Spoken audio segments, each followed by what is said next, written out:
Is there an international Kannada radio station as well? Yes, Num Radio was a first, I think, international Kannada radio station that we started. So how long did you work for the radio industry? For almost about 13 and a half years, I've worked in radio. So what kind of a boy are you? Where did you grow up? Where were you born? Your college? ಪಕ್ಕ ಬ್ಯಾಂಗ್ಳೂರ್ ಹುಡುಗ ಹುಟ್ಟಿದ್ದು ಬೆಳೆದಿದ್ದು ಹಾಳಾಗಿದ್ದು ಎಲ್ಲ in Bangalore because I was born in Malaysian, raised in Basungudi. So I keep telling I'm a Malgudi boy. And What exactly do you sell at your shop? oh, we don't sell juices. Eat Raja sells very good juices. I must say that it's wrong. So what do you tell your customers when they insist for a fishing? Very simple. What our Ajji Tata used to do, they used to carry their own handkerchief. So even though we insist people on carrying their own handkerchief. Absolutely. So what is your vision? What are you chasing? We are chasing this dream of making India completely garbage free. You also do something with dragon fruit. Dragon with fruit. banana, I've seen you removing Yes. the pulp and then pouring some other juice and you add some nuts on it. In your experience, how exactly the waste should be managed? Very, very simple. Any place, right? I mean, house or corporate or anywhere, there are different kinds of waste. If I were to broadly segregate into three, one is wet waste, one is dry waste, the other one is a reject waste.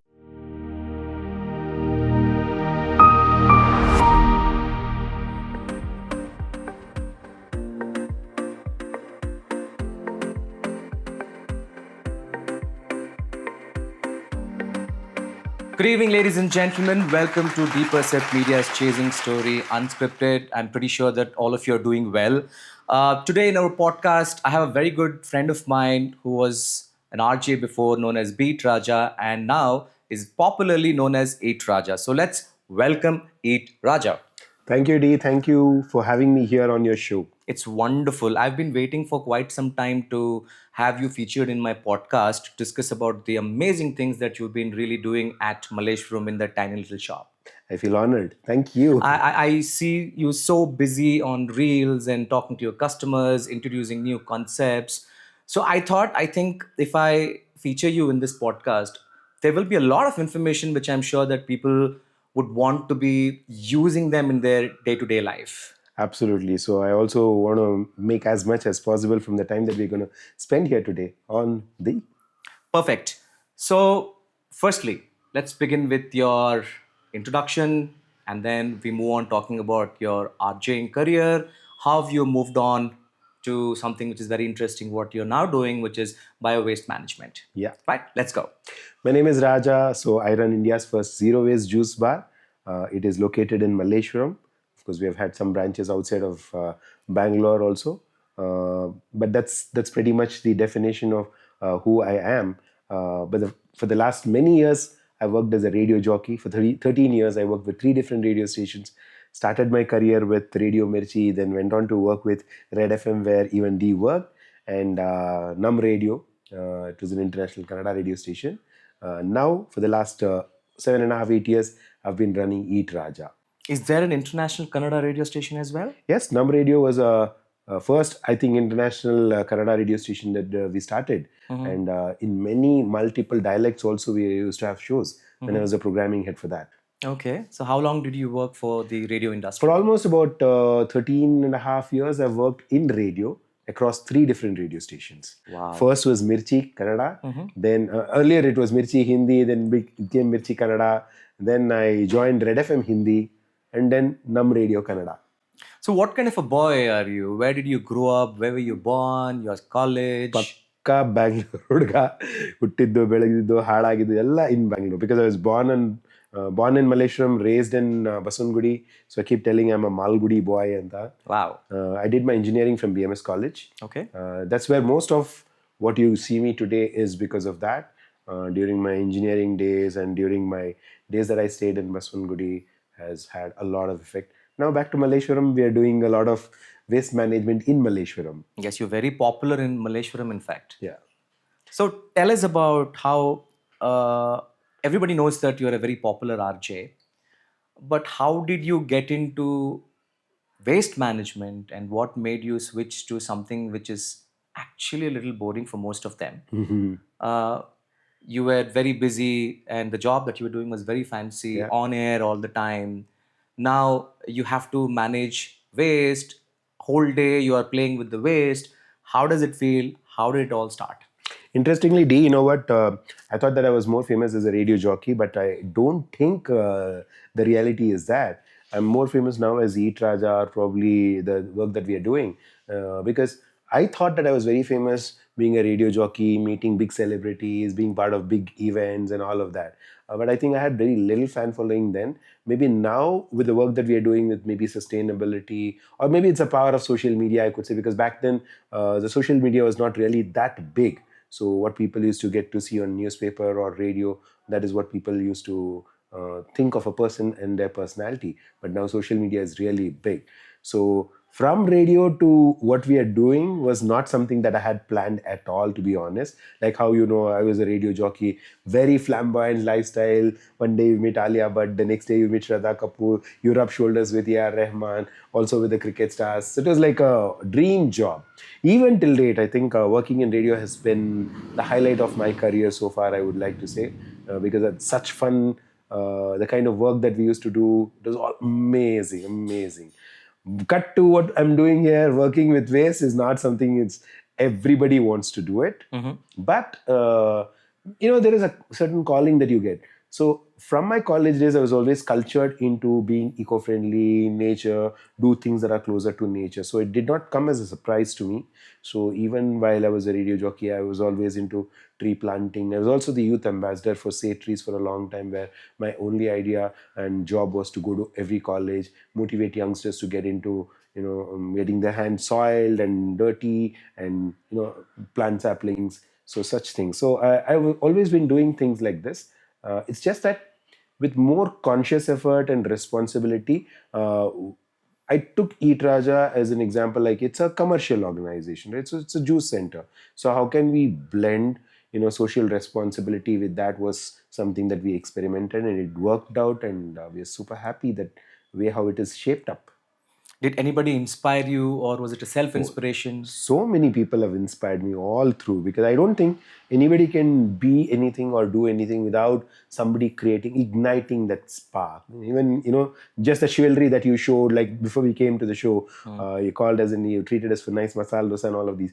Nobody needs to, tell, but you acquire it because you would have probably got inspired by the way how you were treated earlier. So you need to do the same like that, right? So even me, so when I think of sustainability, there are lots of people. When I was a radio jockey, I used to interview a lot of people who in and around Malleshwaram, like Vani Murthy, Minakshi Bharat. So many people are there, and they're all the doyens of sustainable things here in Bangalore. If Bangalore is seeing anything, Ramakant sir is there, or our Plog Raja is there, who's also my buddy in most of my work that we do. We all kind of started off together. So there are so many people, even small and younger, outlets. People also inspire me a lot. Like one of the interns who started working with us. So he said, "Sir, so normally if anybody eats a guava and if they don't eat the guava fully and they throw something, so we apply a fine of 10 rupees." So he came and said, "Sir, 10 rupees is too small. Make it 200 rupees." So every time that I say, if you don't eat this guava and if you throw it away, 200 rupees fine, they look at you, 200 rupee fine. So the kind of thing, inspiration can be from anywhere. So I told that boy, I'm very inspired. And also one of the girls who's interning with us right now, we put our juices as ginger pineapple. She said it's too English. Let's make it Kannada. Now we put it as pine shunti, and it's got a different sound to it and an appeal to it also. So I like it. Everybody is inspiring all through. You just Very have to nice. look around. So, what exactly do you sell at your shop? Oh, we don't sell juices, by the way.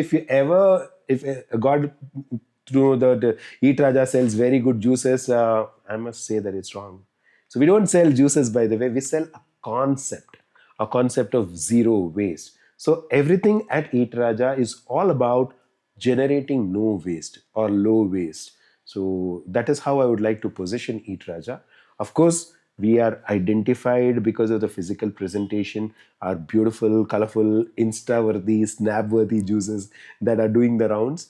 Thanks to that, our main product is zero waste. So, is Eat Raja the only place in Namma Bengaluru to have a zero waste? I think it's the only place in the whole wide world, because I looked around. When it comes to a juice center that is working on certain principles like how we are, I didn't find another second one. Okay. So I'm very happy. And one of the vloggers who came to do a video, in fact, had put it out like that. I think probably the one of its kind in the world, because the certain processes that we are following, which I don't think anybody else, like we never give a tissue. We have never given a tissue in the last 8 years of existence. Not many F&B outlets can do that. So what do you tell your customers when they insist for a tissue? Very simple. What our Ajji Tata used to do, they used to carry their own handkerchief. So even now we insist people on carrying their own handkerchief. Karavastra balsi we tell. And also we have water to wash hands. So we just say that, you have to say no to disposables. See, it's not, I mean, I found it's not bad to give tissue sometimes, but the thing is what happens to the tissue after we use it.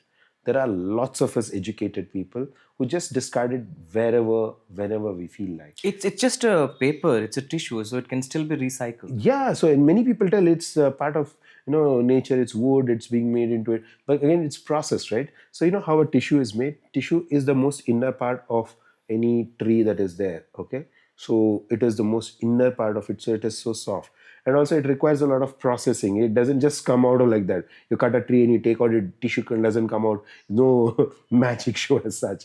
So it has to process. So there are chemicals used to clean them and make it look white. So it is unnecessary process, I feel. And what's the harm in carrying a handkerchief? So in fact, there are some people who carry two handkerchiefs, one for nose and all of these, and other things for wiping the hand. So such good cultured practices, we need to amplify it, is what I say. Absolutely. So what is your vision? What are you chasing? We are chasing this dream of making India completely garbage free, which is at this point of time we might think it's unimaginable, it's impossible. But then, yeah, that's what we thought about 7 years ago, and we have reached somewhere at least. So, somewhere I think that has to be there. If each one takes care of their own waste, a lot can be done. So, like how BBMP has its own tagline, Nanna Kasa, Nanna Jawabdari. If everybody manages their own waste and not throw it anywhere, India could be a lot cleaner and greener. Absolutely. Not just the waste. I read this somewhere that to wash a glass, it takes about 200 ml of water. Yeah, that's the whole point. Why we don't serve juices inside of a glass, that I feel is a colossal waste of water. So this, where we serve juices inside of a fruit, it looks so beautiful. And then you drink the juice and you eat the fruit, generate no waste, is definitely good for business, good for social media, and good for Mother Earth. To really people drink your juices for various reasons like zero waste, or is it just a fancy thing that they come to your shop and want to experience? I'm going to be honest, Dee, because people come because they've seen something. Wow, that's crazy. Let's give it a try. Not everybody is like centered around zero waste, but so I make it a point that I'm there at my shop to tell them what this is and how just by choosing to come to Eat Raja, they've already become a hero, a zero hero. Because the more people who subscribe our idea are contributing in many number of ways in reduction of waste. So just by deciding that I'm going to have chili guava today at Eat Raja, they are saying bye to 1 cup of either plastic waste or paper waste, or even that 250 ml of water that is being used to wash the glass. So which means that they are indirectly helping us, and in a way they are part of the entire ecosystem where maybe we are leading it, but they are also being part of it. So I tell them that you are a zero hero. Just by choosing us, you are enabling us, empowering us to make sure that we serve juices in the most eco-friendly way. Perfect. Now, my favorite juice at your shop is the chili guava which you serve. Could you tell us the different varieties of juices that you sell? Yeah, so chili guava obviously is a game changer as well. It changed the entire dynamics of how the business was done at Eat Raja. Even till date, just the chili guava is the most ordered juice, which is 80% of it. Remaining all the other 20. So can you imagine 80% of juice reduction, waste reduction happens right there. People come, they drink the juice, eat the guava. That's it. There's no waste generated.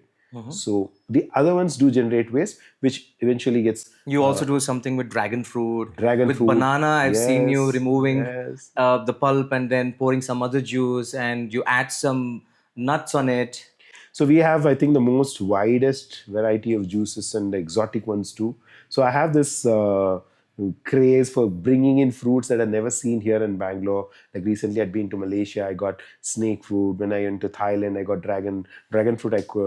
Obviously, it's already here though, but some authentic ones there. Lots of other fruits are there, like longan is there. So many fruits I try and get, and screw pine I got it from Maldives. So these are fruits that people have never seen. I've never heard. Yeah, many people don't even know about it. Why even our Lakshman Phala, which is ನಮ್ಗೆ ಹಿತ್ಲಲ್ಲೇ ಬೆಳೀತಾರೆ ಅಂತ ಹೇಳ್ತೀವಿ, ಅಂದ್ರೂ ಎಷ್ಟೊಂದು ಜನ they're not aware of sar soup or Lakshman Phala. What is that? Lakshman Phala is called as the cancer killer fruit. So a lot of people who are suffering from cancer in stage 4A also are recommended by doctors to have this fruit because it's got this innate quality of not allowing the cells to multiply. Most of people who have probably had friends or relatives who are going through this cancer thing, they know that the cells multiply, and to stop that, this fruit helps, is what we are told. And we make these juices, and you can scan and check. None of the juice centers that I am aware of, at least, is even making the juice. I bet even most of the people even do not know what this fruit is all That's about. the sad part of it, day. So the thing is, like, not many people even know. Many people who grew this in their own backyard, they didn't know what to do with the fruit. They just thought it's another variety of sitaphala. Of course, it's one of the panchaphalas, but they did not know how to use it, what to do with it, and it's amazing fruit. We make ice creams, we make smoothies, and there's juice in it. So you also sell ice creams. Yes, we are one of the first juice centers to sell plant-based juices and plant-based ice creams, and also serve it in the most eco-friendly way. We don't use any paper cup, plastic cup, anything. So everything is made.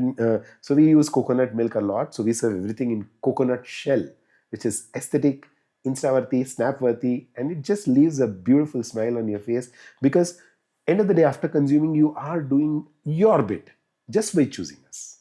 Now again, what do you do with the coconut shells which you sell? That's where my engineer is awake and he comes alive. So at Eat Raja, like I said, we don't sell a product. It's not just about juices. It's about what are we going to do with the waste.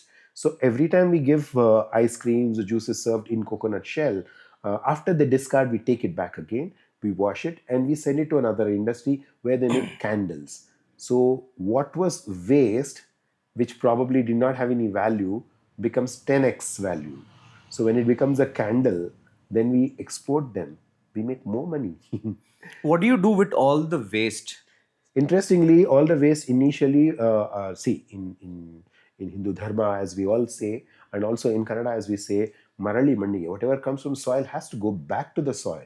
So initially, when we were like small, so there are a lot of cows, in Baswangudi or Malleshwaram. We have a lot of cows coming always, walking around, showing their cute little face. So we used to feed the cows. So when the volume was less, it was easy to feed one cow, two cow. So it was I used to feel very happy. There were cows at my RMB house that the cows used to come and wait outside. And as soon as they come, they give you that sound, moo. So I know my mom used to say, your friend has come, go.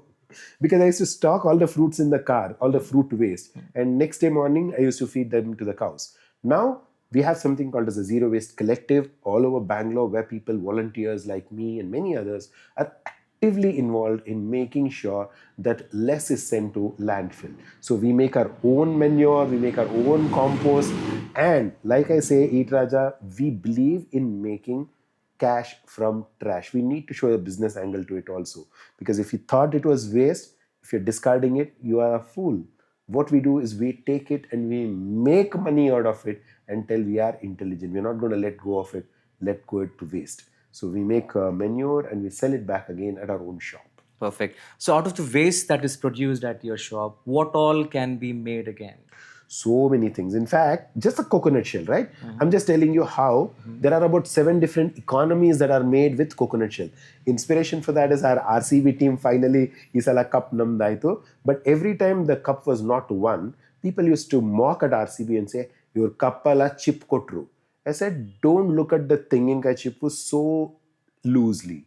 In fact, it's called Akshay Phala, Shri Phala. So it's got endless use, every part of a coconut tree, right? So we said we're going to show people how just the coconut shell, what we call it as chipu, or we say kaik chip kotru, we will make economies out of it. So we buy these coconut shells from, again, a women empowered organization. So they, in fact, so coconut, once it's broken, it's made into chutney and the shells are thrown. So they collect all the shells and they come and file it and they make beautiful cups and give it to us. Two economies already generated. After that, we make juices, or we put ice creams and sell. Third economy is generated. After they discard it, we pick it back again, wash it, clean it, and make candles. Fourth economy is generated. After that, when the candle is also burned, when the coconut shell is left, again we can burn it and make it into charcoal. Again, make it into charcoal soap. Again, the same coconut shell can be made into a soap holder also. So n number of possibilities are there with just the coconut shell. So there are at least about 7 economies that we ourselves are directly involved in. So it's reuse and just made it sure that its lifetime is extended. Do you get sufficient support from the government?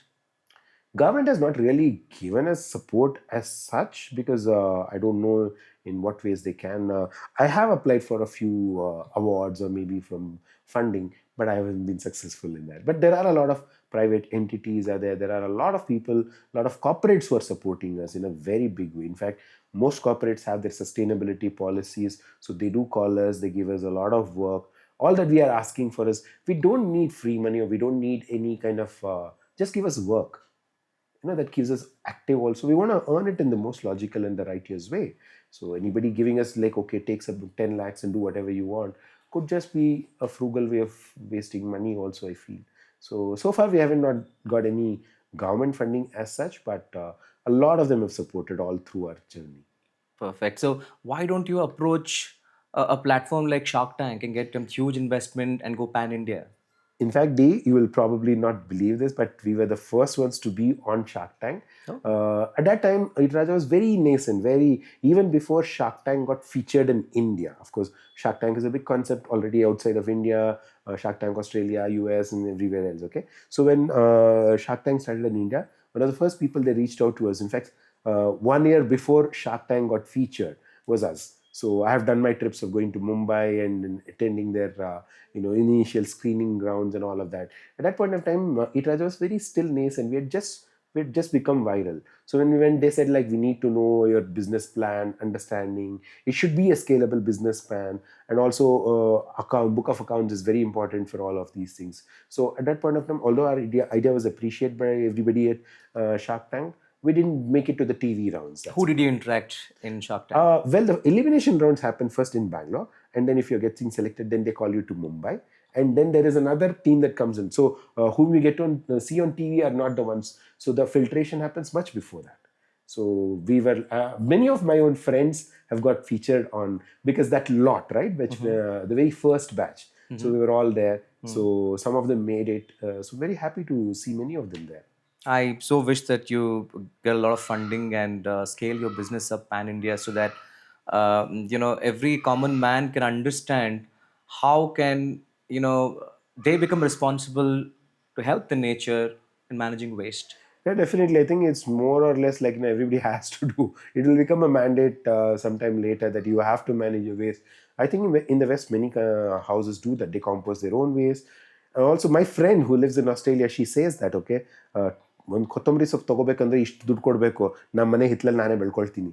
So it's a need now, not even a luxury. So instead of spending so much of money to buy it from a supermarket, it just makes simple sense. So I think we need to apply a lot more sense. Like, why would I buy manure paying so much money when I can manufacture it at home at the cost of nothing? All you need to do is just bury it under, browns and greens is a concept. So if you have any wet waste, you put it in even a small bucket, you can put it. Just drill two holes for the wet water to go out, and your compost is ready in less than about 3 months. So it's just about making it a lot more sense. True. I think last night I was reading and I read this, that 90% of us don't even know what is going to happen with the waste that That we is so generate. true, so true. A lot of them are not aware. Like, even I wasn't aware about it until I really, started understanding the processes. I was not even a guy who used to care, when a food was being wasted on the plate. I used to say, I don't like it, I'll not eat it. But now I don't do that, because I know If I'm wasting it, it is the effort of the farmer that is going waste, and also where is this going later?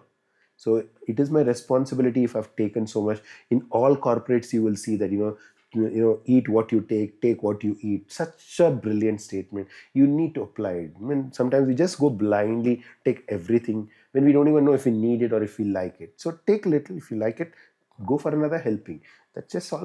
It's just about application of sense. Many people still don't know how to handle the waste in their own house. They mix everything and throw it. It's of no good to anybody. It's more damage done than good. In your experience, how exactly the waste should be managed? Very, very simple. Any place, right? I mean, house or corporate or anywhere, there are different kinds of waste. If I were to broadly segregate into three, one is wet waste, one is dry waste, the other one is a reject waste. Now, many people don't understand what is this wet waste, dry waste. Wet waste, to I can understand maybe some fruit scraps or vegetable scraps or something which the earth can consume, which can go back and become gobra. All that is green waste. Then we have dry waste, for example, some packaging material, or maybe you are having the chocolate. Okay, the wrapper is not something that's biodegradable, so it goes into dry waste. If we understand all of this, then what the hell is reject waste now? Okay, reject waste could be your sanitary napkins, could be your medical aid, whatever. These cannot be recycled. It has to be burnt, or it has to be given a different kind of a treatment. Now we live in the world where you get things in minutes, Yeah, say fast like commerce. quick commerce, e-commerce. So when you receive these packages, they make it a point that their package is well packed, because some could Yes, even come from different parts of the state. So there's a lot of waste, dry waste or the paper waste. Is true. there a way that we can probably change this into something where these companies could make this packaging much more sustainable? Definitely, I think now a lot of companies are focusing on making it eco-friendly. Earlier, we used to have duct tapes, which are plastic. Nowadays, many companies have switched to paper tapes. Also, the caps earlier sometimes were plastic. Some I can see now that it has either a foil or something like that. Also, the straws. Earlier, companies were even the Tetra packs and the juices. So they used to give us with plastic straw. Now they've switched to paper straws. So alternatives are continuously being worked on, and it's a great way. One of the reasons why Etraja is not on any of these quick commerce or online portals is because we don't want to contribute to extra waste, unnecessary waste. So if your customers have to experience Eat Raja, they have to come to your shop. Yeah, as of now, they have to come to our shop. Now we have, of course, introduced bottles where they can take the juices, maybe parcel it, and then bring back the bottle, and we also pay for that. I mean, we collect an amount and then we return the money, or maybe a fraction of it is deducted. So let's talk about bioenzymes. Yes. Jaivika Kinvagalu in Kannada. Many people don't know about it. Bioenzymes are amazing.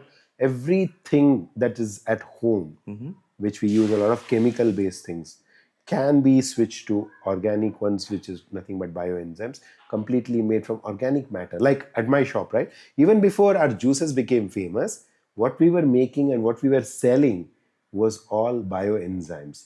Thanks to Vani Murthy, who got me introduced to Dr. Smita Kamath from Pranapurna. So that is where I learned how to make bioenzymes from citrus peel waste, and they make up amazing cleaners. It's a multi-purpose cleaner. You can use it to mop the floor, clean all your veggies, clean all your fruits. It can also be used as a toilet disinfectant, With the toilet waste? cleaner. Yes, from citrus. You can use it to wash your clothes. I use it in my washing machine sometimes. So what all fruits come under citrus category? Okay, citrus, very easy. Lemon, your sweet lime or musambi, orange, santra, and then you can also use pineapple. Pineapple also has got great citric value, and these are the most commonly used ones. And we use normally lemon peel ones, orange peel ones to make bioenzymes. Along with that, when you add what is called as antualadkai or soap nut, get the most magical thing. All the froth and the soapy thing comes from that. So you can make shampoo out of it. You can use it as a detergent for washing clothes and what not. Olden days, people used to use Rita, which is soap nut, just to give the shine on the gold. Many people know about it in age-old practices. That's the best. So we already had it, the cleaning agents. We already knew what can shine our products here. Unnecessarily, I think, or because of over marketing or marketing, we succumb to a lot of chemical things. It's never too late to switch to anything like this. Even if you just buy a handful of Rita, keep it at home, toss it in your washing machine in a small pouch, it just cleans, gives So you will all the this product. be in the form of a powder or a paste? Today we have so many things. In fact, my own friend Sahar from Bare Necessities, she has an amazing line of products. You name it, you have it. In fact, anything that you would want, you probably get it in most of the startups that are working on eco-friendly things. So you get soap nut powder also now, you get soap nut liquid, and all of them are either upcycled products or maybe reusable containers too. So that's a nice thing. Do really people accept such kind of products? Well, it's becoming a fad, I would say now. Okay, earlier maybe they just gave it a second thought. Should I do it? And also because sometimes our sustainable products are also a little expensive because of the process involved in that. But trust me, once you start making it on your own, it's dirt cheap. Of course, buying it off the shelf, buying it online, buying it from somewhere else is always going to be a little more expensive because we need to give that kind of a value for people who are working there as well. Give our viewers some information where they could use the household waste and produce something which is again going to be useful for the household. Very simple, very easy. I'm sure you love banana. Everybody eats banana one point of the time in a day or maybe in a week, right? What do you do with the banana peels? We throw it. Yeah, so that's where the money is. So all you need, you have, I mean, I walked into your studio and your place and I see so many plants are there. I don't know if you're giving them enough nutrition or not. I'm going to give you a very simple technique. Anybody watching this podcast can make it at home. After you eat the banana, you throw away the peel, right? Don't throw away the peel.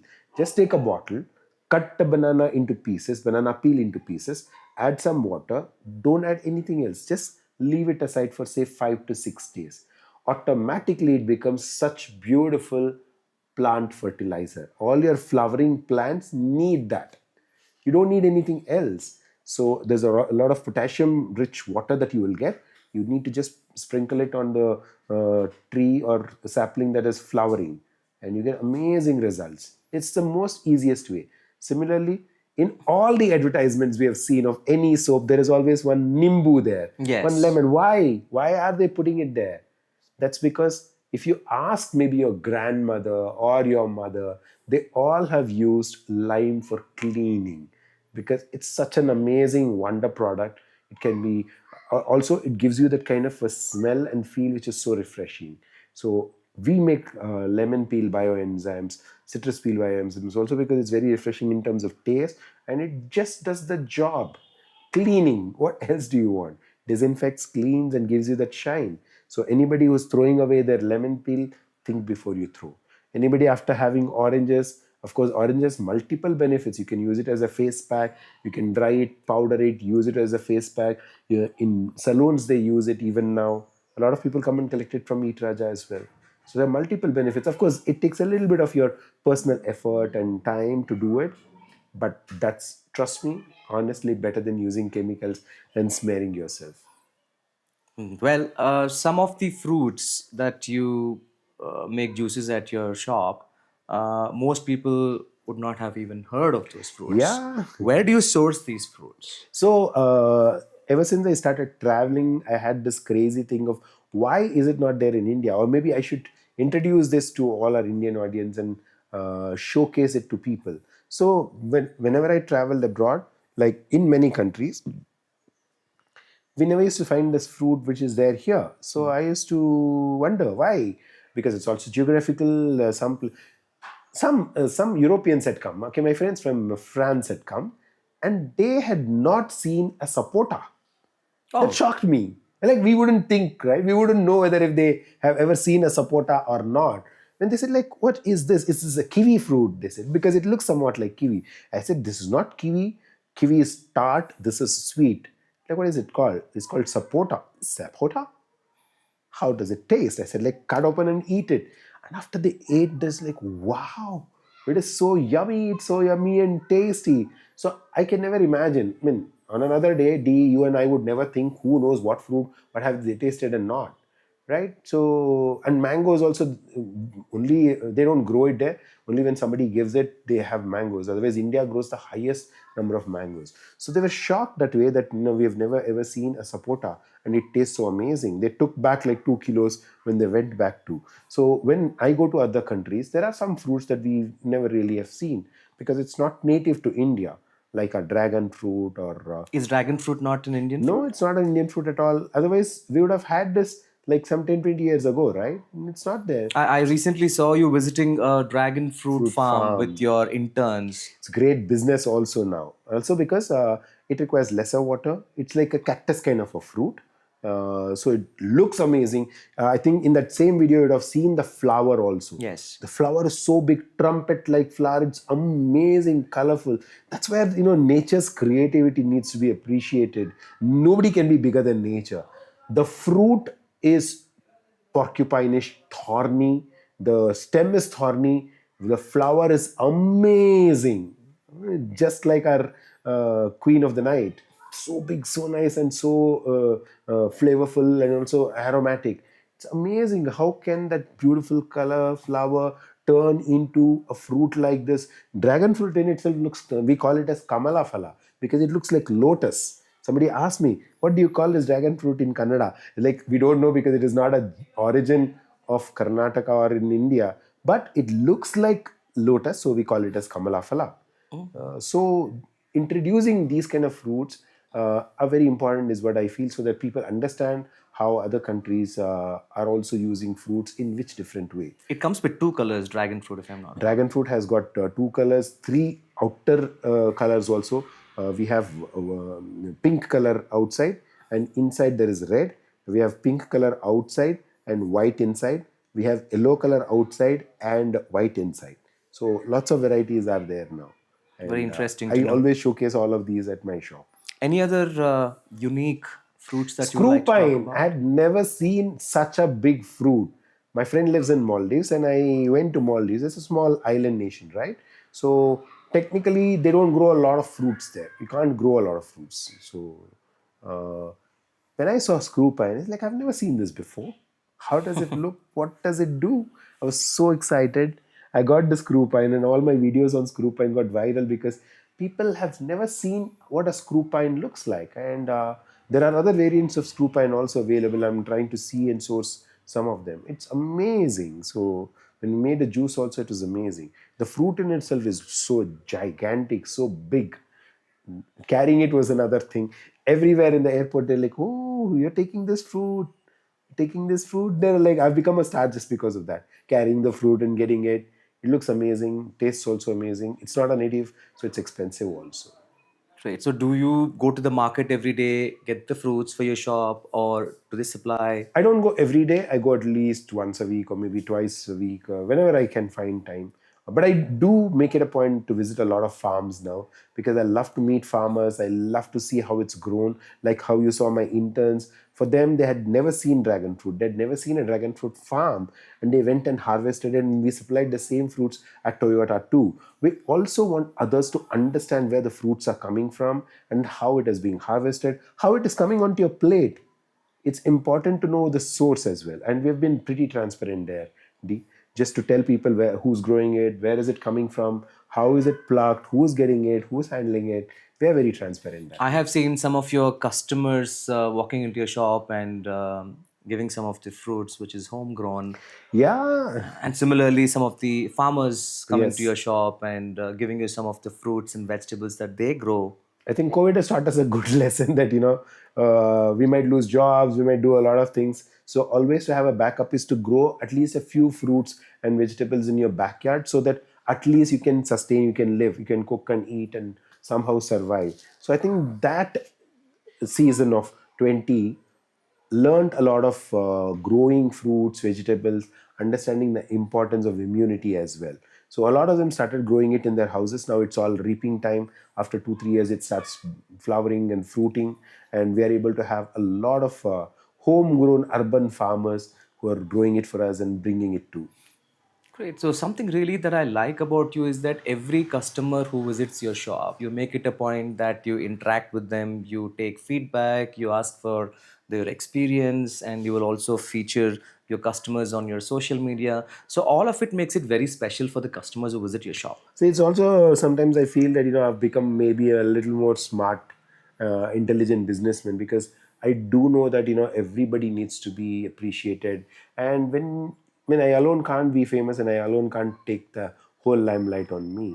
So it's important to show who our farmers are, make them also a little famous, and they are very excited to be on social media. You like it or not, social media is a tool that can bring you laurels. It can also bring you a lot of online hatred, a lot of bullying, trolling also happens. You just need to balance it out, and I feel very, very happy when our customers come, when they give their honest, genuine opinion about our brand, what they feel. There are lots of them actually who come just for the social media attention also. They say that we want to tell the whole world that this is there, and I have come from so far. So it works in a very beautiful way for us. Do you have haters? Have you got any backlash? Lots. Many of them think that ಯಾರೊಬ್ಬ ಆಫ್ರಿಕಾದಿಂದ ಬಂದು juice ಮಾಡ್ತಾ ಇದ್ದಾರೆ ನಮ್ಮ ಏರಿಯಾದಲ್ಲಿ, when they don't know actually I can speak very good Kannada. Or they make such comments? Yeah. You just go. It's, what, in a way, all these trollers, haters are contributing for our growth, which they don't know. They think that they are sitting somewhere, doing some armchair activism. Most of it is fake profiles. Okay, they'll have only less than 5 followers and But things. what could be their intention to make such comments? Joblessness. They have no better job to do.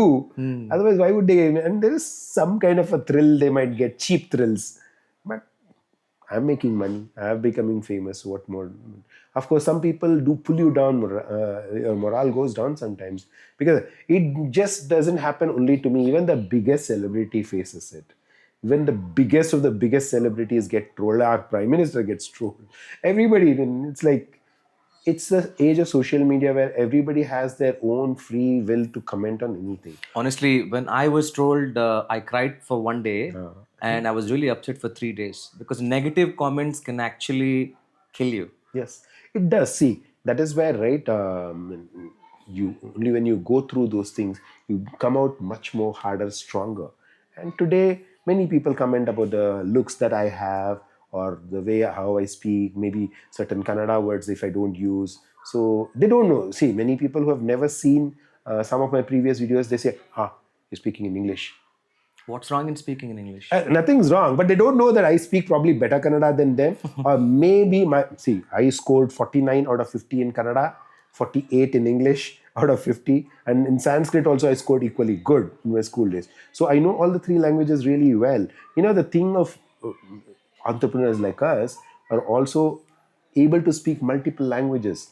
It's a good thing. And also, if you are always sticking to only a particular language, you can only address to a particular community. I was just coming to that point. There has been a lot of nonsense going on off late. Not everybody, but some people being very racist towards, a specific region from India. Yeah. Do you think that is fair?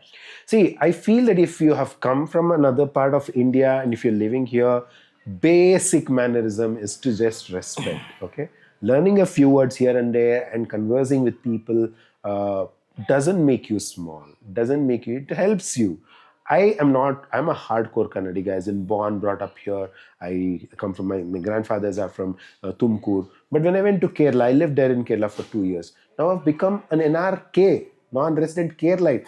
I can speak Malayalam to such good effect, and I can read Malayalam. So how did that happen? I'm not a Malayali, but I can speak Malayalam equally good. In fact, many people think that I must be a Gulf Malayali, because I have that little bit of an accent which a normal Malayali would not have. How is that even possible? Because we like, when I go, I feel I should learn that language. I mean, it's your own personal interest. And many people, when they don't do it, when they trash talk another language, that's bad. That's not acceptable. Day that's bad. Any day that's bad. Of course, now lately, the war is getting really murky and dirty, which I don't really like. For everything, there's always this language issue that comes up. So he didn't speak in Kannada, he is another language guy, that's why this guy slapped that guy. All these things are happening. For example, this podcast is an English podcast, and now I'm pretty sure that just not the Kannadigas, but a lot of non-Kannadigas also will be watching this podcast. Yes. So I think languages, there should be one common language where if I do not know language A or B, So there is one common language that I can relate to, I can bridge. Also, not many people see, many of our podcast uh, people who are watching might not know I'm a hardcore Kannadiga from Malleshwaram. D is as much a Kannadiga, hardcore Kannadiga from Malleshwaram. ಇಬ್ರು ಸಖತ್ತಾಗಿ ಕನ್ನಡ ಮಾತಾಡ್ತೀವಿ, ಸಖತ್ತಾಗಿ ಮಾತಾಡ್ತೀವಿ. I mean of camera maybe will be speaking only ಮನ ಮಚ್ಚ ಹಂಗೆ ಹಿಂಗೆ ಮಾತಾಡ್ತಾ ಇರ್ತೀವಿ. But maybe say there is a decorum also, and there is a certain thing, there is a certain channel, there are certain channels that are in English, certain channels in many of the YouTube followers I so some of them make content especially in a universal language like maybe English, and maybe some do it in Hindi or some do it in Kannada. I personally love all the languages. I don't see why I should hate a particular language. It's a bridge. It is allowing us to connect with another person. So, but yeah, the disrespect part of it, I don't really agree. So if you don't know the language, okay, at least you can learn a little bit of it or respect the language. If anybody really trash talks, then they had it. That's Well said, Anand. Now, let's jump into another very interesting fact. Let's talk about your interns. I have been watching some of the reels. You have some real bunch of youngsters. So, what kind of an opportunity do you give them, and what do they take back once they finish their internship? Lots. In fact, the earlier couple of years that I was working, I used to always hire people for work. I used to say, "Kelsa khali de, there is job available." When people look at a job, they look at it as a job and a responsibility. Oh, I have to go do this, this, this. I will get my salary. The mindset is totally different. However, now I've become a smarter businessman. I knew that every summer we always have problem with workers. This is a common thing across all F&B outlets. Okay, most of us, when there is a lot of demand, the laborers are not always available. So it's very difficult to run any food and beverage outlet. Okay, most people will agree to that. Okay, so I said this time it's a smart positioning, or maybe this is how I said I would want to work. If I'm going to hire someone, they'll come to do the work and go, but nobody is really learning. But if I hire interns who are interested in working with waste, my reel that I put out just before the second PUC exams got over address exactly that. Hey, in a few days your exams are going to get over, and after that you're going to be free for 2 months, and before you join your college, would you want to earn some money at the same time, understand the nuances of how a startup is done, and you want to work with waste? I very clearly put work with waste, and at Eat Raja, please apply, and you can help yourselves earn some money instead of being dependent on your parents. A short reel did that, do a wonderful work. I got some 500, 600 applicants applying from all over Karnataka saying they wanted to intern. I've got a whole bunch of interns. They're just not interns. They're superbly excited. One, of course, I think maybe the brand name Eat Raja work, that they want to be working with Eat Raja. And when they came in also, they were ready to do every work, be it mopping, cleaning, whatever you give it to them, they don't say no. And also this time around, I hired more people than required. So it became almost like one college, Along with them, I also became an 18-year-old along with them. Okay, and I was a super boss for them. Okay, so it was superb, exciting. It's a learning curve for us as well, and we got to learn a lot of. See, there is definitely a generation gap. They are Generation Z, and we are a generation behind. Our way of thinking and their way of thinking, executing, all of them had a lot of clashes, and I had to I had to find a mid ground to be able to address them. And they also learned a lot of new things from us, because some things that they've never really known. So definitely they were like an asset to the company as well, because we got to learn a lot of things. And also they all have become their own social media stars now. They've also become very famous wherever I go. In fact, our customers who come, they say, "Hey, I've seen you in that video." When they say that, that smile on their face is amazing. So these are the perks of the job. It's not just about money. It's not just about working for a brand like Eat Raja. It's also that little bit of recognition they get, and they feel very happy. One of the guys got an offer from one of the films. "Hey, you sing really well. So I think maybe you should." So you never know how it works. So one of the days I was, my intern was just making juices. We were doing a Times of India event, and randomly I just went and said like, "Would you like to sing? Would you like to sing? And would you like to sing?" That song in itself became viral. That's when I realized that my intern is equally good to be on one of the reality shows. Then I get to know that he's also a top ranker in his college. So there are so many such hidden things. You never know. So this bunch of interns whom I had, like, they were really the best ones. They were really nice. They learned everything. They also understood many new things. And also they were intelligent. Some of them have got centum in their own studies. Now some of them have already joined colleges. Some of them are still there waiting for their engineering admissions to happen. So it's just that, I was lucky. And now there are many other corporates, many other people calling me to asking, where did you get the interns from? Can I get some source? I said, like Instagram, I just put a reel. And I said that I just have to be lucky to get some interns like that who are really good too. Are you planning to hire more interns and groom them? Yes, there are so many still in the pipeline who are like, that time you didn't give us a chance. And also, I think they like being a little famous, little being talked about, and all of these things. There are a whole lot of interns who are waiting now. Now, I'm going to hire a few more interns. People who want to definitely work with waste are most welcome. Okay. Is there a subject or a course that people can enroll and learn about waste management? Definitely, I think now there are lots of organizations that have come up with. Like, see, initially when I did my engineering, there were only two choices: either you become a doctor, you become a Engineer. engineer, and I chose engineering. That's it. But now when I look back at the curriculum, or I go to at least 300 colleges a year, I go to their colleges. There are so many, like artificial intelligence was not even a part of engineering when we studied, and the core was mechanical, civil, electrical. If you do any of this, life is sorted. But now I go back to my own college. There is business intelligence and computer data analysis, everything. All of them are in, like, so many such branches have come which I've never really even heard of. By the way, which college did you study? I did from BMS College of Engineering. It's the Okay. first private engineering college in India. So I'm very proud of where I studied because I learned most of my things not from my college but from my seniors. My seniors were the ones who actually told me to be eco-friendly, be earth-friendly, and practices that they taught I carry all through my life. I'd never throw anything outside of my pocket or my bag. And that's a culture that not my college taught me, but my club or my seniors taught me. They said, you are not allowed, like, for example, I'll have this chocolate in front of you. I would have this chocolate. I've seen a lot of educated people when they have this chocolate, then they just throw the wrapper here and put the chocolate inside and go. I would never do that. You will never find me doing that. I would only open it and put it straight either into my pocket or in my bag. And then when I find a dustbin, I'll go empty it over there. That's how I've been cultured into. And I feel extremely happy about it. That, that's why education is very, very important, I feel. It is So indeed. I think right from the school, there should be, a subject or at least a part of their curriculum about waste management. So you asked me, is there a course, right? So I was about to say that, in colleges, like in my college, BMS College, right? Not when I enrolled for mechanical engineering. So that does not teach me about waste management.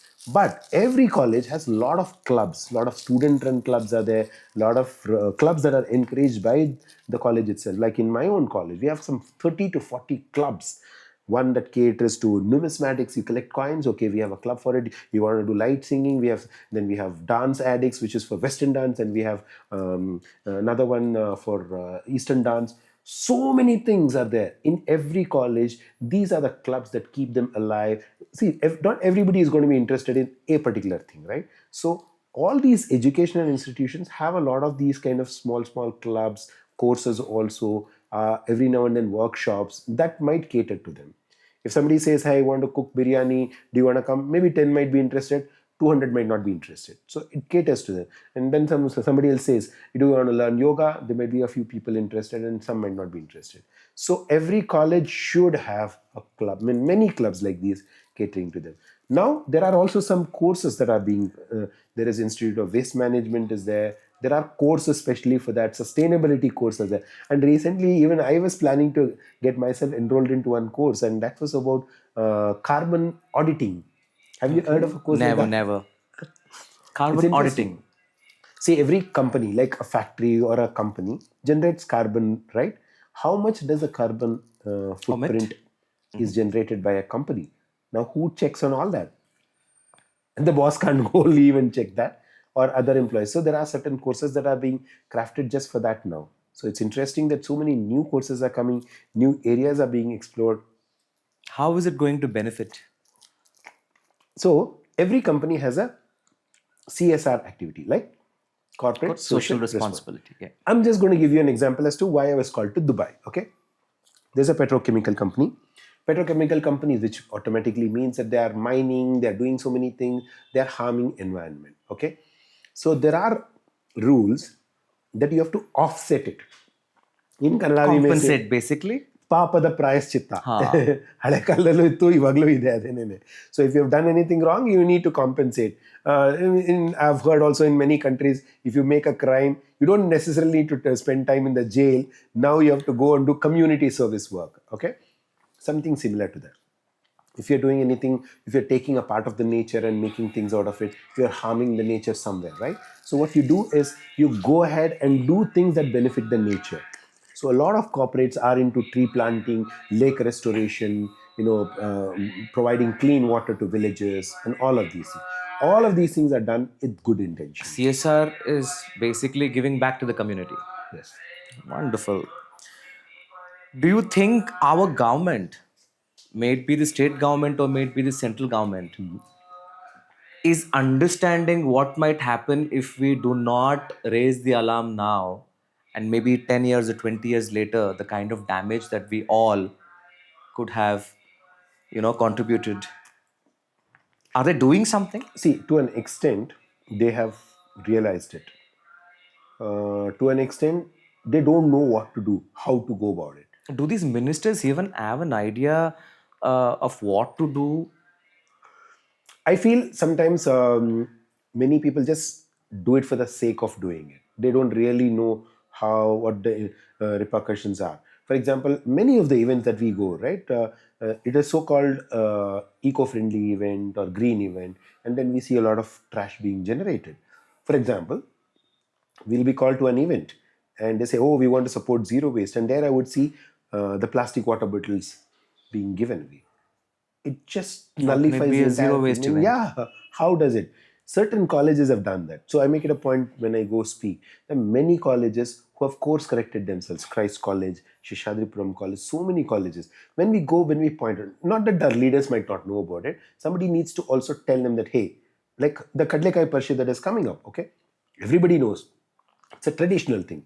It basically is to celebrate the farmer, and the revenue should go to the farmer, but it's more of the diaspora of the entire fest is more. Others are making more money than even the farmers, I feel. So also at the cost of the temple's festival, a lot of trash is being generated. So this happens once a year in Malleshwaram. It happens in Malleshwaram, and then immediately after that it happens in Baswangudi. So what is your contribution for this time, Parashe? We are making it zero waste. That is only our intention. Of course, we always have had this tagline called Parishege Banni Kaichila Tanni. So everybody carries one handbag. Problem solved. Otherwise, we will reach out to those plastic bags that are being given. And the vendors are also forced to give because it's their livelihood. We are at least able to earn thing. We all carry phones. Carrying another bag doesn't really hurt us. So it's an appeal also through your podcast to everybody who's coming to any fest, not just Kadlekai Parishe. They can always carry a small bag of their own so that they can say one less to a plastic bag. So do you work with the authorities? Yes. Do you? Okay. Now the government is also involved in it. They in fact have applauded our work that we are doing. Of course, we are all volunteers. We are all not even some kind of an organization registered to be doing. But the Zero Waste Collective is thinking, actionable practitioners who are doing it every single day without anybody's help or guidance. So we all have come together, and because largely, see, it is the government is formed by us, so it is also our responsibility to somewhere help the government to listen to us and help us to make sure that the festivals are also going zero waste. So now they do listen to us. They call us for all the meetings. They take our inputs before even the fest is planned, which is a very good move, is what I feel. Now today, if you see, beautiful Bengaluru, beautiful Bharat have been doing some amazing work when it comes to Lal Bagh. Lal Bagh, for the last so many years, there was not any kind of a set format to reduce waste. But along with a lot of NGOs and a lot of people from the Zero Waste Collective, everybody is working towards to make sure that Lal Bagh Flower Show becomes zero waste. That change is evident and it is seen so beautifully.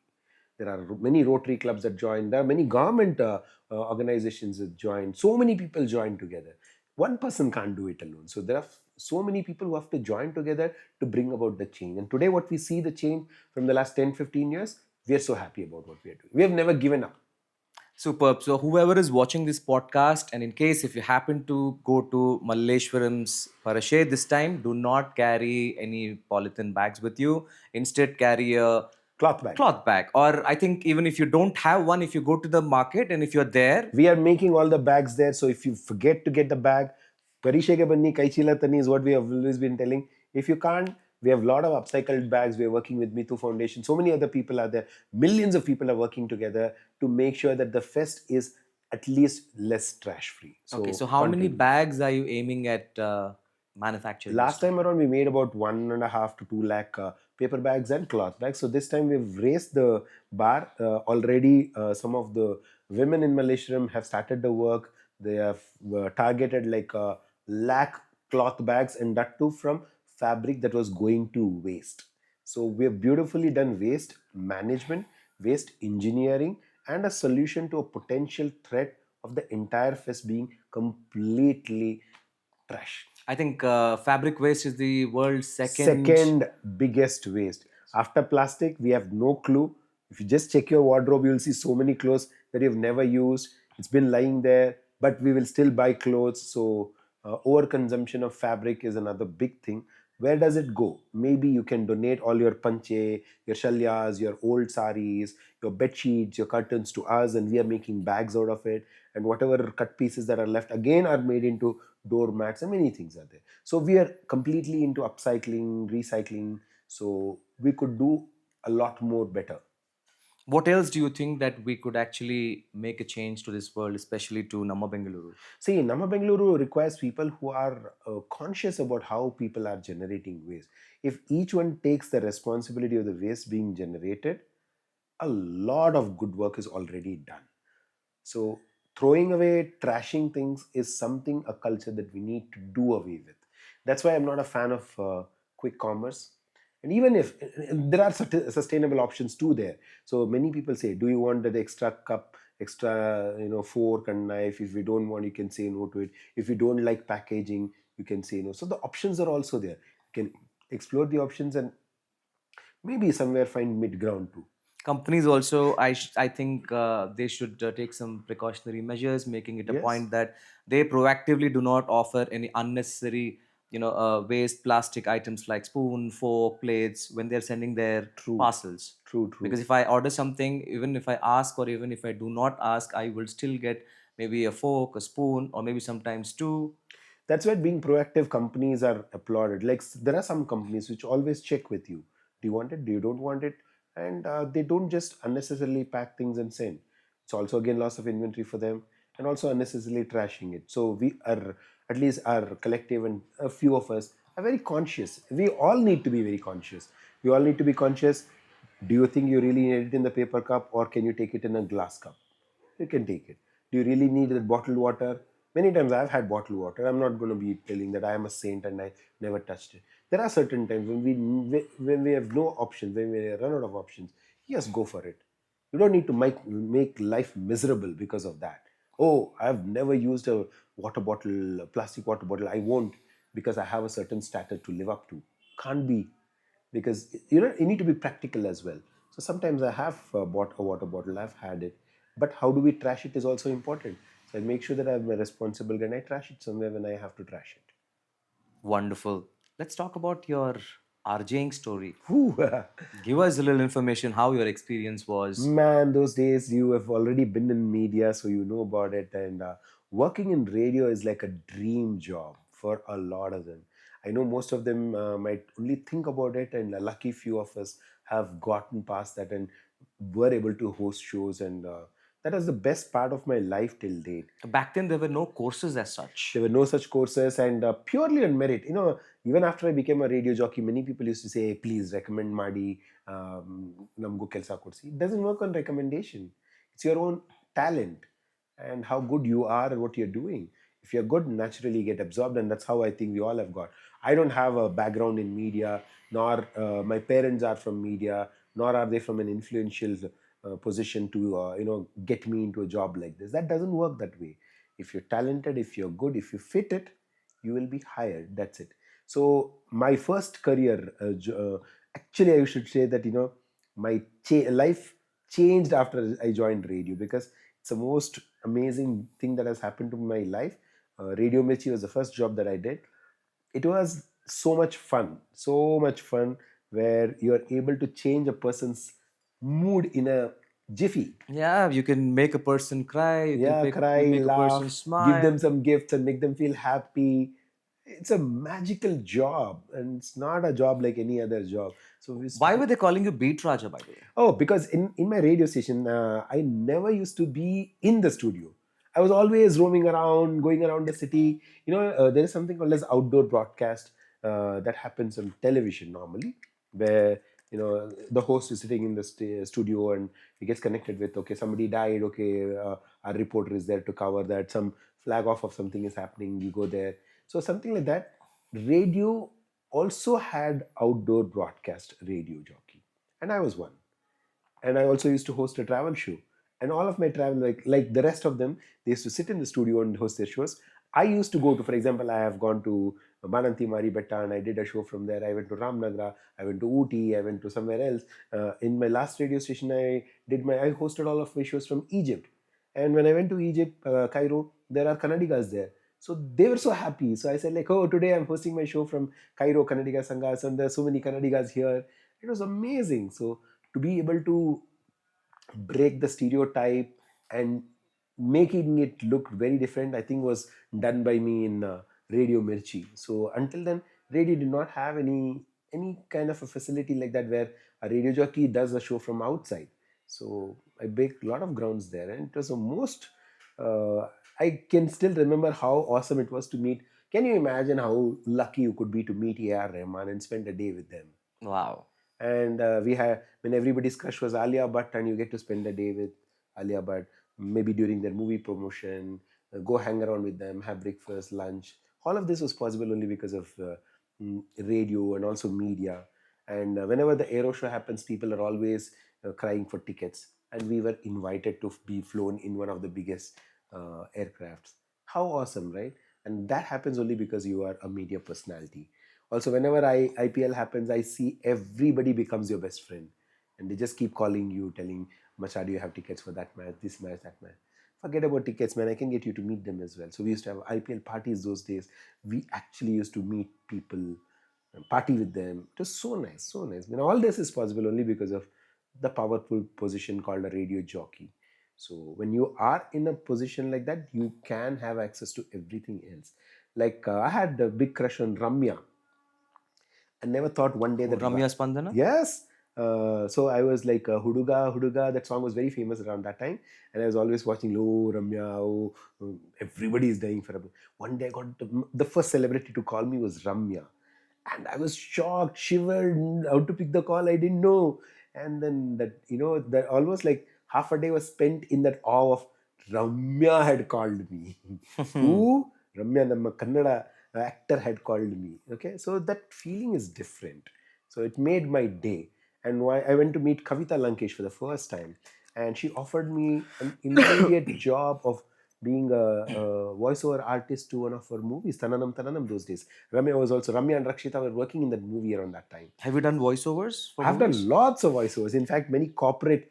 So that's where the extra money also used to come, because I was a radio jockey. My voice was already heard, and also many big brands prefer a familiar tone.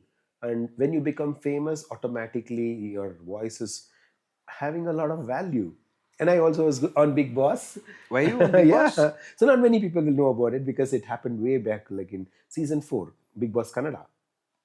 So I was at that time working in Red FM, but my voice was already famous, and they wanted somebody. Was it your voice in the house where every announcement was No, that was made? my friends. He Okay. also worked with radio though. Okay. So there was this called phone booth that comes like for a week, that there is a Yeah, show. the contestant gets the call they from get some yeah. instructions and all. So I was one of the guys behind the phone booth. This was my voice, and I used to give them instructions to be doing so and so. So to be able to be part of Big Boss 4 and see all of these things, it wouldn't have happened if I was not a radio jockey. So you stayed at the Big Boss set. Full set. So we are like seeing every day all those 55, 58 cameras. Which season was this? Season 4, Big Boss season 4. Okay. When I was there, Pooja Gandhi was there. So it was amazing. So it was really nice. I think, is it the same season where Srujan Lokesh won? No, not that season. Not that season. So Okay. in my season, Shruti was there. Okay. Pooja Gandhi was there. Um, Anand was there. Master Anand was there. And so many other people were there. And I was so happy, to get to see all of them and their real lives. Because when you are in that house, it's a different thing. And you're watching them 24/7. So you're watching from daybreak to the show ends. So you got to stay there for 120 days or No, 100 not days? 120 days. My episode was only for about a week. So I was there for about 10 days. The first few days, I went to see what all is happening because you need to get into the groove of it. And around that time, I wasn't really actively following Big Boss. So here and there, we also get to see that, and that's it. So Colors Kannada called me, and Was it Endemol? yes, Endemol Endemol. But I was directly called by Colors Kannada. Shanoy sir was there. So Shanoy sir was the one who said, like, okay, first I went to Film City, where now it is Jollywood. So the first meeting was like, okay, let's see how good is this Kannada. ಚೆನ್ನಾಗಿ ಮಾತಾಡ್ತಾರಾ and ಗತ್ತಿದ್ಯಾ ಆ ವಾಯ್ಸಲ್ಲಿ. And of course, they are doyens of in media. They would immediately. And I had less to prove because I was already there on radio for a long time. So my work was already seen. People had already heard me about it. So ನನ್ನ ಮಿಲನ ಫಿಲ್ಮ್ನಲ್ಲೂ ಕೂಡ ಮಾಡಿದ್ದೆ ಪುನೀತ್ ರಾಜ್ಕುಮಾರ್ ಅವ್ರ ಜೊತೆ. So all those things were already Have you there. acted too? Yeah, of course. I'm one of the lucky guys to work with ನಮ್ಮ ಪುನೀತ್ ರಾಜ್ಕುಮಾರ್ ಅವರು. So those days were again magical days. Magical days. So there's a lot of good that has happened because of radio. So money was never really at the the thing that we all worked for. It's these moments. Can you imagine not anybody getting a chance to meet A.R. Rahman? Of course, many other RJs there. They never got a chance to meet A.R. Rahman. I got the chance. Doctor Puneeth Rajkumar ಅವ್ರ ಜೊತೆ ಅಭಿನಯಿಸಿರುವಂಥ ಒಂದು ಅವಕಾಶ ಸಿಕ್ಕಿದೆ ಅಂತಂದ್ರೆ how lucky I am. Which movie have you acted? This is the only movie which has run like some 2 years in a multiplex other than Mungaru Male. So Milana, that is the movie. Oh, yeah? Right from the start of the movie till the end of the movie.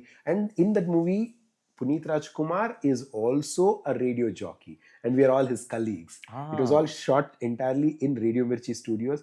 We had so much fun, and I had a big crush on the heroine also, Parvati. Okay. So I was always like, ooh, oh. It was a very, we totally enjoyed it. Some of the best days of my life has been at Radio Mirchi. Amazing. Very, very nice to hear this. Tell me one most memorable thing about your radio experience. Lot of memorable things, but one I'll tell you, this was a goof up, okay? Once we were trying to do some April, you know how Mirchi is. Mirchi is all the time into pranks and making sure that there is laughter on people's face. And there was at that time, the Hosur Road construction was happening, okay? And they were digging up things everywhere and there. And we were trying to address a certain thing in a very comical, very, very funny way. So my producer, Bijoy, right now he is heading Radio City. So he said, we'll tell people that we were digging near that Bomsandra and we got fuel. So petrol sikbirtu anta. You said this on air. And I was an outdoor broadcast jockey, right? So I am supposed to go there near Bomsandra. Oh, nodi bandbirtu idu enne sikta ide, oil sikkide, il petrol sikta ide, something on radio it's not seen. But people will believe because I'm the guy who's globe-trotting and going everywhere. And one day I'm here in Kantirva Stadium. The other day I'll be there at Brigade Road. And the other day I'm there at Bomsandra. I'm like, hey, people are digging here and we have found petrol here. And people started coming there. Then after some time, like, it became out of control and like it's supposed to be an April Fool prank. And then so many people have really believed that there is petrol and everybody started coming there. And then I said, so quickly escape from there. And to escape from that scenario was a little difficult thing. And it also so happened that once we were doing outside my college, KLE College, I did my PU there, okay? KLE College is very strict. Reason being, a lot of students gather, a lot of political things happen there, gangs being there. And those days, KLE College... KLE Sadashivanagar? No, KLE, that is HKS in Sadashivanagar. KLE is in Rajajinagar. Okay. Nijlingappa College. So my college was very famous for college politics and organizations being done, student leaders being selected and all those days, back days, okay? And I had become a little mini celebrity and I was conducting some kind of a football kind of a thing for Euro something. So I went outside of my college thinking that it's my college, the ground is all mine, everybody knows me there. And I'm like, hey, I'm Raja from Radio Mirchi, I'm Beat Raja. I'm going to ask a few questions and give you away all these goodies. We had a lot of footballs to be given away and all that. The moment I started doing that, because I was the only guy in any radio station to do all such outdoor activities. The moment on radio it is announced that Raja is going to be there, the crowd will already be there. So when I went there, even before I could reach. Yes, so we were discussing about you going to the ground and then something crazy happened. What is that? Yeah, so anything that we used to do as a outdoor job was always full of experiences. Okay, so KLE was my own college, so I'd done my PUC there. I said like, okay, I go to this college and then we'll conduct this little bit of football promotion thing and come on. Then I went off to the college. I mean, on radio they had already announced that Beat Raja will be there at KLE College in a little while. You can also win footballs and things. So I went there and I was looking like a footballer also, like full jatang and dress up over there. So I went there, and even before I could go, there was already a crowd. And I was like, hey, so which country do you support in football? All of a sudden, a lot of crowd had gathered. So traditionally, if a crowd gathers in front of a college, which means that there is some kind of an activity, some student activity, somebody is going to protest or somebody is going to do anything. So immediately the police swung in action. They came off in the police, like, hey, they dispersed the entire crowd and they caught us. Okay, they put me inside the police station. So they took me and two other people who were along with me in the police jeep. Our police station is right behind the college, Rajajinagar police station. So in the course of traveling to the police station, they're like, what the hell are you people doing? Why are you getting a crowd and all in front of the college? And don't you know you're not supposed to do that? Like, sir, I'm not a student from that college. I studied it long back. Now I came here for football promotion. And sir, my name is this one and I work on radio and all that. Like what? What is your name? What is your radio name? And we also played the radio around the same time, so my link got played.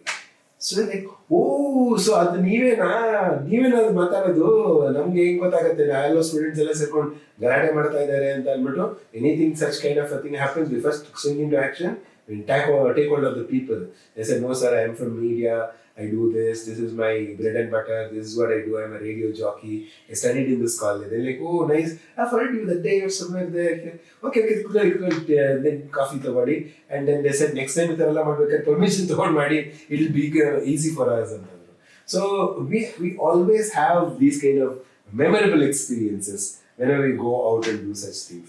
That was one such. I thought it's my own college, let's chill out and all. We ended up in the police station in the police jeep. It's funny. What's your worst experience? Oh, don't ask me. Actually, we have lots of experience. Every day is an eventful thing, okay?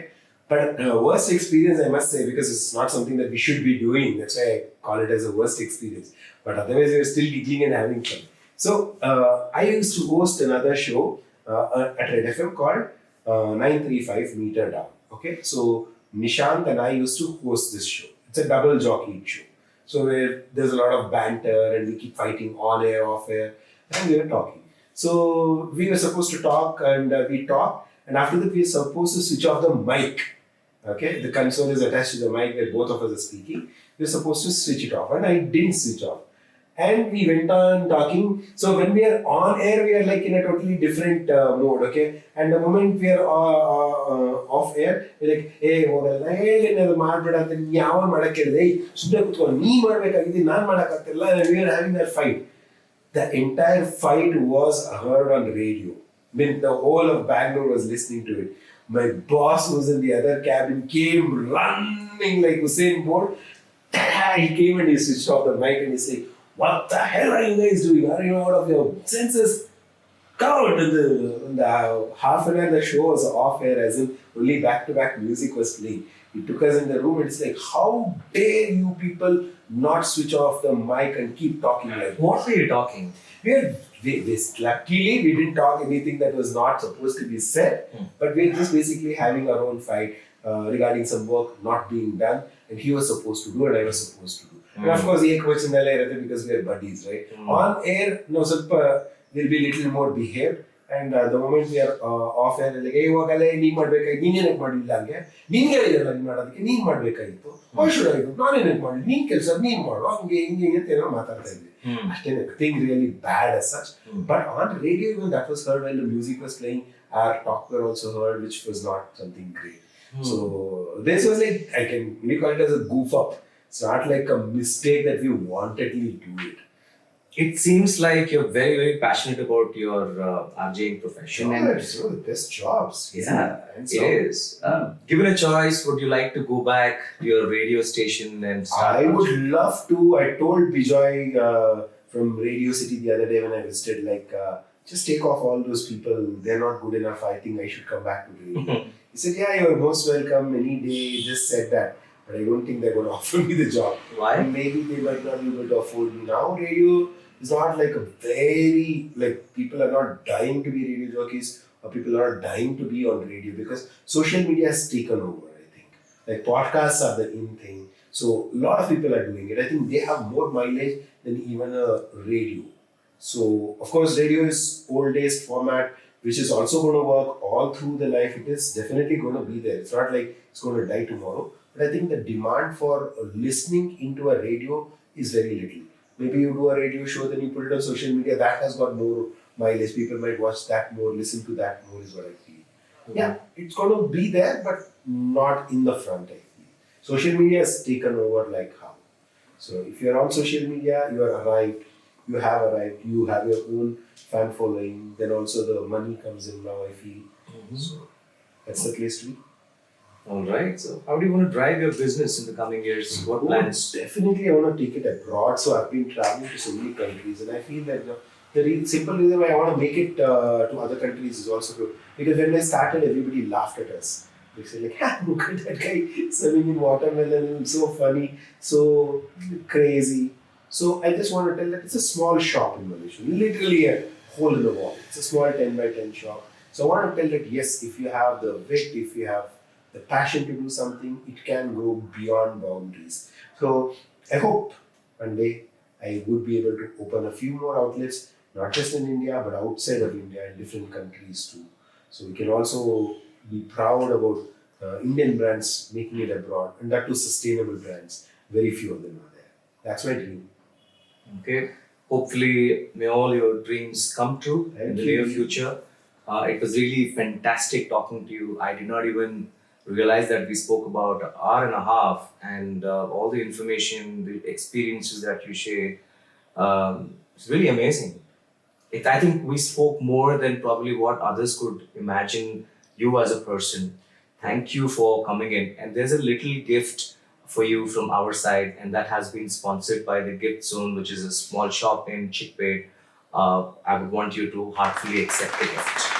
Okay, my dear darling, thank you so much for coming in. This is a gift for you from the Gift Zone, which is in Chickpet, Bangalore. And it's a customized gift especially for you, and hope you will like it. Wow. This is for you. Customized gift. Thank you, the Gift Zone. I think I should check out and get my... Can I open now? Of course you can. Oh, okay, let's see. What do they have? So if anybody wants gifts customized to their... Thank you for the brown wrapper. Okay. Wow! Definitely a lot of sustainable things are there. This though definitely is good. Eat Raja! Name is also there. This is really nice, cute. So I'm going to carry. Please. So these are things that we always do. So I'm very happy that you've got me this. Along with that, for my shades. Wow. The shades case. That also has your name. Cool. How cool is that? Does it have my name? Yes. Yeah. Crazy. So that's for you to keep your passport. This is definitely useful. This also is wow. The other thing is, like, I never carry a purse. A wallet. Purses for women is what this. Cool. That's a diary for you. This is also so much use for me now. Thank you so much, D and the Gift Zone. I love the packaging. All of it is really nice. Keychain is also there. It's extremely good. Everything is customized. Made especially for you. Thank you. Thank you so very much. I really love all of these things.